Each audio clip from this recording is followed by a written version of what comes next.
The Suzuki GSX1100S Katana is motorcycle royalty, instantly recognizable for its razor-sharp lines and revered for its early 80s superbike performance. 4 decades later, Japan's celebrated custom house, AC Sanctuary, has given the icon a second life, and the result is nothing short of breathtaking. Built for shop founder Hiroyuki Nakamura himself, this Katana Restomod isn't just a makeover, it's a complete re-engineering that fuses vintage silhouette with modern superbike muscle.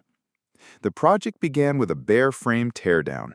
AC Sanctuary reinforced the chassis with additional gussets, then fabricated an all-new subframe tailored to a sleeker stance. Out went the stock swingarm, replaced by a sculpture alloy unit from the shop's own catalog. Suspension is pure race spec, fully adjustable Öhlins Blackline piggyback shocks in back and inverted Öhlins forks up front, each tuned for razor-responsive handling. A purpose-built Öhlins steering damper keeps high-speed wobbles in check. Unsprung weight got equal attention. Lightweight OZ Racing 6-spoke wheels wear sticky Bridgestone Battlax tires, while braking is handled by Sunstar floating discs clamped by Brembo GP4 RX calipers and paired with high-end master cylinders. In short, stopping and turning now match or outclass the Katana's famous straight-line pace. Bodywork respects the original samurai ethos, but turns every panel up to 11. The fiberglass front fairing mimics Suzuki's factory lines, yet houses a modern rectangular LED headlamp beneath a smoked windscreen.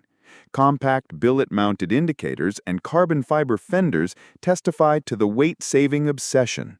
The handmade subframe supports a box-style tailpiece and a resculpted two-up seat, completed by an integrated LED taillight and minimalist license plate bracket.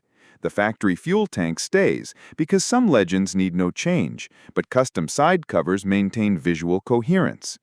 Every surface sports a stealthy dark gray scheme with bold red pinstriping and period-correct Suzuki logos. The frame, engine, and wheels wear satin black with subtle red accents tying the whole ensemble together. Power, of course, is the showstopper.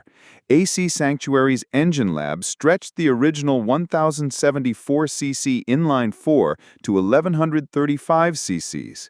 Inside reside a fresh crank, Yoshimura high-lift cams, forged high-compression pistons, and a digital ignition for razor-sharp spark. Induction duties fall to massive 40mm Mikuni carbs, while a titanium nitro racing 4x1 exhaust, capped with a carbon muffler, unleashes a howl worthy of modern superbikes and sheds kilos from the curb weight. Cooling gets a modern touch via an oversized oil cooler, ensuring the hot-rodded lump keeps its temper even in summer traffic. Clip-on handlebars, CNC rear sets, and a carbon dash packed with stacked gauges place the rider in full command, while a lightweight lithium-ion battery trims mass and cleans up wiring. Under its new skin, this Katana is lighter, stiffer, and substantially more powerful than the 1980s original, yet it still wears that unmistakable sword-edge profile. Only 1980 Suzuki could dream of such specs. Only AC Sanctuary could execute them with this level of craftsmanship. From gusseted frame to billet details, every millimeter has been sweated so that Nakamura-san's personal ride embodies the absolute pinnacle of Katana evolution. For classic bike purists, this build is proof that heritage and high performance aren't mutually exclusive. For the rest of us, it's a rolling reminder that great design can and should be reimagined for modern roads. One thing's certain, if you spot this dark gray missile carving up a mountain pass, you're witnessing custom motorcycle artistry at its peak.